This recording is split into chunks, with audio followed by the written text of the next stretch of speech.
Bismillahirrahmanirrahim. Assalamualaikum warahmatullahi wabarakatuh. Nama saya Jasmine Fauzia Zulfa. Saya akan menjelaskan tentang perkembangan emosi pada anak usia sekolah dasar. Setiap anak memiliki kebutuhan emosional, yaitu kebutuhan untuk dicintai, dihargai, merasa aman, merasa kompeten, dan kebutuhan untuk mengoptimalkan kompetensi. Apabila kebutuhan emosi ini dapat dipenuhi, akan meningkatkan kemampuan anak dalam mengelola emosi, terutama yang bersifat negatif. Emosi dapat mempengaruhi penyesuaian pribadi, sosial, dan anak. Pengaruh tersebut bisa menjadi hal yang berdampak positif ataupun negatif terhadap anak. Dampak positif dari emosi adalah dapat dijadikan bentuk komunikasi. Kita dapat mengetahui perasaan anak dan pikiran anak hanya dengan melihat mimik wajah, bahasa tubuh, suara, dan sebagainya, atau biasa disebut dengan komunikasi nonverbal. Dengan memahami bahasa tubuh, kita dapat memahami pikiran, ide, tingkah laku, serta perasaan anak. Bahasa tubuh yang dapat diamati antara lain adalah ekspresi wajah, nafas, ruang gerak, dan pergerakan tangan dan lengan. Emosi dapat mempengaruhi keseimbangan dalam tubuh, terutama emosi yang muncul sangat kuat, sebagai contoh kemarahan yang cukup besar. Hal ini memunculkan aktivitas persiapan bagi tubuh untuk bertindak, yaitu hal-hal yang dilakukan ketika timbul amarah. Apabila persiapan ini ternyata tidak berguna, akan dapat menyebabkan timbulnya rasa gelisah, tidak nyaman, atau amarah yang justru terpendam dalam diri anak. Dampak negatif dari emosi adalah mengganggu keterampilan motorik, serta mengganggu aktivitas mental. Terlalu sering merasa takut akan mengganggu kepercayaan diri anak. Hal ini akan mengganggu dimensi perkembangan lainnya. Emosi yang memuncak dapat mengganggu kemampuan motorik anak. Anak yang terlalu tegang akan memiliki gerakan yang kurang terarah, dan apabila ini berlangsung lama dapat mengganggu keterampilan motorik anak. Selain berdampak terhadap diri anak, emosi juga dapat mempengaruhi ranah sosial anak. Emosi dapat dijadikan sumber penilaian diri dan sosial. Pengelolaan emosi oleh anak sangat mempengaruhi perlakuan orang dewasa terhadap anak, dan ini menjadi dasar bagi anak dalam menilai dirinya sendiri. Emosi dapat mewarnai pandangan anak terhadap kehidupan. Peran-peran anak dalam aktivitas sosial seperti keluarga, sekolah, masyarakat sangat dipengaruhi oleh perkembangan emosi mereka, seperti rasa percaya diri, rasa aman, atau rasa takut.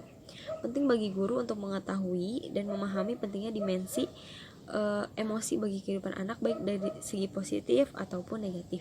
Seperti yang sudah dijabarkan, dengan mengetahui memahami fase perkembangan emosi pada anak, diharapkan tidak ada lagi salah penanganan dalam menghadapi keunikan antar anak di kelas. Berikut adalah fase perkembangan emosi anak usia sekolah dasar, dimulai pada usia 5-6 tahun. Pada usia ini, anak mulai mempelajari kaidah dan aturan yang berlaku. Anak mempelajari konsep keadilan dan rahasia. Anak mulai mampu menjaga rahasia. Ini adalah keterampilan yang menuntut anak untuk menyembunyikan informasi. Selanjutnya, pada masa anak usia 7-8 tahun, perkembangan emosinya telah menginternalisasikan rasa malu dan bangga. Anak dapat memverbalisasikan konflik emosi yang dialaminya. Semakin bertambah usia, anak semakin menyadari perasaan diri dan orang lain. Mereka mulai belajar untuk memahami perasaan yang dialami oleh orang di sekelilingnya. Pada usia 9-10 tahun, anak dapat mengatur ekspresi emosi dalam situasi sosial dan dapat merespon terhadap distres emosional yang terjadi pada orang lain. Selain itu, anak dapat mengontrol emosi negatif seperti takut dan sedih. Anak belajar apa yang membuat dirinya sedih, marah, takut, dan belajar beradaptasi agar emosi tersebut dapat dikontrol. Pada masa usia 11-12 tahun, pengertian anak tentang baik buruk, tentang norma-norma, aturan, serta nilai-nilai yang berlaku di lingkungan menjadi bertambah dan juga lebih fleksibel, tidak sekaku-kaku saat di usia anak-anak awal. Mereka mulai memahami bahwa penilaian baik buruk atau aturan-aturan yang dapat diubah tergantung dari keadaan atau situasi munculnya perilaku tersebut. Nuansa emosi mereka juga semakin beragam. Fungsi dan peranan emosi pada perkembangan anak yang dimaksud merupakan bentuk komunikasi. Emosi berperan dalam mempengaruhi kepribadian dan penyesuaian diri anak dengan lingkungan sosialnya. Emosi dapat mempengaruhi iklim psikologis lingkungan, tingkah laku yang sama dan ditampilkan secara berulang, dapat menjadi satu kebiasaan, dan ketegangan emosi yang dimiliki anak dapat menghambat aktivitas motorik dan mental anak. Sekian dari saya, Zawal. Selanjutnya akan dilanjutkan oleh pemateri selanjutnya. Bismillahirrahmanirrahim. Saya di sini akan memaparkan mengenai perkembangan sosial siswa SD. Mulai dari pengertiannya, menurut Samsu Yusuf, pengertian perkembangan sosial merupakan pencapaian kematangan dalam hubungan sosial, yakni perkembangan sosial dapat diartikan sebagai proses belajar untuk menyesuaikan diri terhadap norma-norma lingkungan, meleburkan diri menjadi satu kesatuan kelompok dan bekerja sama. Sebagai konsekuensi dari fase perkembangan, anak usia sekolah dasar memiliki karakteristik khusus. Pertama, pembangkangan atau negativisme, yakni bentuk tingkah lakunya melawan. Jadi anak SD itu melawan. Contohnya misalnya ibunya menerapkan kedisiplinan, kamu jangan menggunakan HP lewat dari jam 9. Nah, anak itu akan mencoba untuk membangkang. Yang kedua yaitu agresi atau aggression, yaitu perilaku menyerang balik secara fisik, nonverbal maupun kata-kata verbal. Misalnya kamu ini nakal ya, ini mama kayak gitu, nah mama juga gitu, kayak gitu, seperti kayak gitu.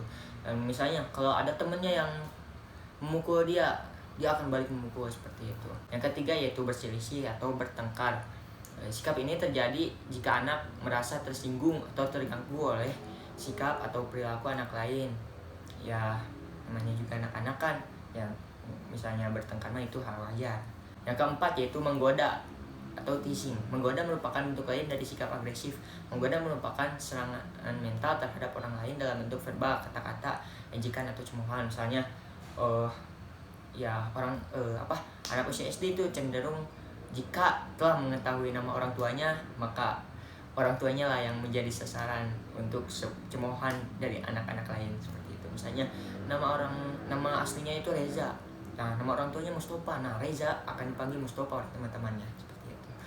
Yang kelima, persaingan atau rivalry, yaitu keinginan untuk melebihi orang lain dan selalu didorong oleh orang lain. Misalnya seperti, aduh, dia itu ranking 1. Nah, ini aku harus nyusul bahwa aku juga bisa. Aku juga bisa membuktikan pada orang-orang bahwa aku bisa menjadi ranking 1. Yang keenam yaitu kerjasama atau cooperation, yaitu sikap mau bekerja sama dengan orang lain. Jadi anak mulai dituntut untuk bekerja sama. Anak tidak mandiri lagi, misalnya dalam bekerja kelompok, dalam mengerjakan tugas, dalam hal-hal misalnya ketika anak lain mengerjakan sesuatu, dia akan menanyakan mau dibantuin gak, mau ini gak, mau itu gak, dan lain-lain.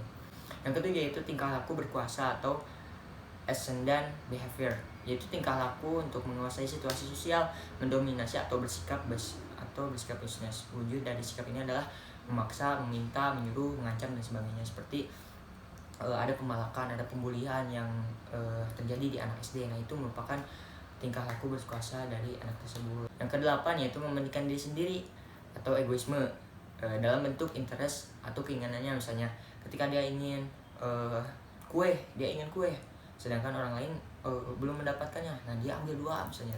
Orang lain seharusnya itu sisanya 2 untuk orang yang sebelahnya, tapi dia malah ambil dua-duanya, seperti itu. Itu merupakan sikap anak SD. Yang ke-9 yaitu simpati, yaitu sikap emosional yang mendorong individu untuk menaruh perhatian terhadap orang lain. Misalnya, nah anak SD itu sudah mulai simpati terhadap orang lain. Dia tidak mementingkan diri sendiri lagi, dia mulai mementingkan orang-orang sekitar. Misalnya, kamu udah makan belum? Kamu udah mandi belum tadi? Selanjutnya yaitu tahapan perkembangan siswa SD. Menurut US Department of Mental Health and Human Service, perkembangan sosial emosional anak berkaitan dengan kemampuan untuk memahami perasaan orang lain, mengendalikan perasaan dan perilaku, bergaul dengan teman sebaya, juga berinteraksi dengan orang dewasa.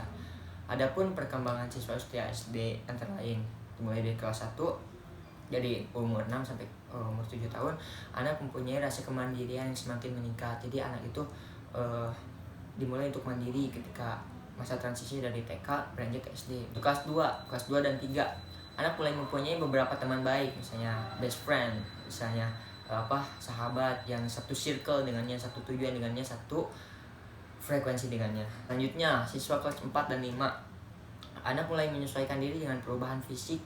Sebagian ada yang sudah memasuki masa pubertas. Akhir kelas 6, anak kelas 6 bisa dibilang ada di masa transisi dari SD ke SMP, dari anak-anak ke masa remaja.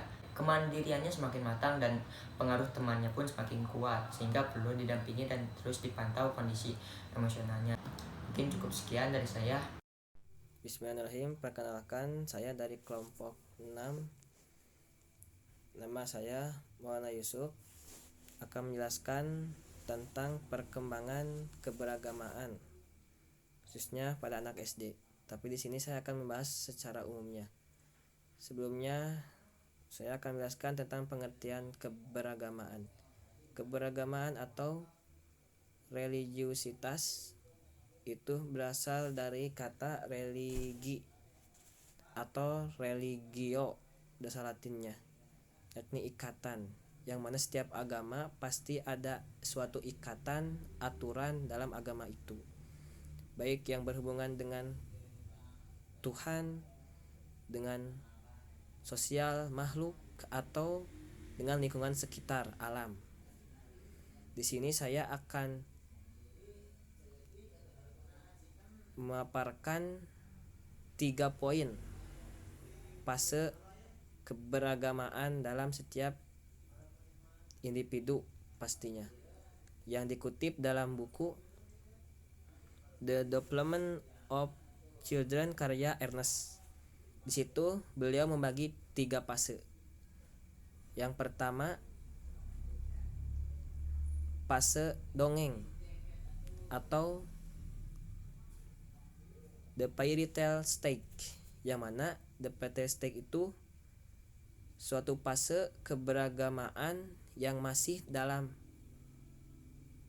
hayalan gitu, yang masih dalam suatu yang belum tahu di mana sandarannya gitu, yang masih ikut-ikutan, yang penting kita beragama gitu. Itu dalam fase dongeng hayalan, yang mana si anak itu kata orang begitu dalam beragama, ya begitulah gitu. Itu dalam fase dongeng atau the fairy tale stage. Yang kedua, fase yang selanjutnya udah mulai meningkat, yaitu fase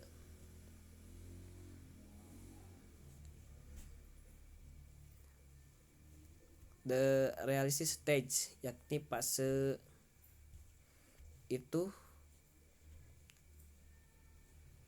si anak mulai SD udah mulai ada sumber dari guru, dari buku, dan dari sekitarnya gitu. Jadi beragamanya udah mulai meningkat kepada sumber yang ada. Yang ketiga, fase individual, yang mana di situ dalam beragama udah meningkat dan punya inisiatif untuk mencari sendiri, di samping dibarengi dengan sumber dari orang lain atau guru gitu. Jadi di samping menerima juga aktif dalam beragama, yang akan menimbulkan suatu, dalam fase itu menimbulkan suatu hal-hal yang baru, gagasan-gagasan baru atau inisiatif-inisiatif dalam keagamaan sesuai yang ia dapat. Terima kasih. Mungkin segitu penyampaian dari saya. Wassalamualaikum warahmatullahi wabarakatuh. Kesimpulannya, karakteristik itu adalah suatu sifat yang khas yang melekat pada diri seseorang atau suatu objek. Dan pada setiap individu memiliki karakteristik yang berbeda-beda. Pada tahapan ini, anak atau peserta didik berupaya semakin ingin mengenal siapa dirinya dengan teman sebayanya. Jika proses ini tanpa bimbingan, anak akan cenderung sukar beradaptasi dengan lingkungannya. Untuk itulah sekolah memiliki tanggung jawab untuk menanggulanginya. Seorang guru dapat menerapkan metode pengajaran yang sesuai dengan keadaan siswanya. Maka sangat penting bagi seorang pendidik mengetahui karakteristik siswanya. Pemahaman terhadap karakteristik peserta didik dan tugas-tugas perkembangan anak SD dapat dijadikan titik awal untuk menentukan tujuan pendidikan di SD. Dan untuk menentukan waktu yang tepat dalam memberikan pendidikan sesuai dengan kebutuhan perkembangan anak itu sendiri, secara ideal dan merangka pencapaian perkembangan diri siswa, sekolah dan guru seyogyanya dapat menyediakan dan memenuhi berbagai kebutuhan siswanya dalam rangka pencapaian perkembangan diri siswa, seperti memenuhi kebutuhan fisiologis, pemenuhan kebutuhan rasa aman, pemenuhan kebutuhan rasa kasih sayang atau penerimaan, pemenuhan kebutuhan harga diri, dan pemenuhan aktualisasi diri. Terima kasih, sekian dari kelompok kami. Wassalamualaikum warahmatullahi wabarakatuh.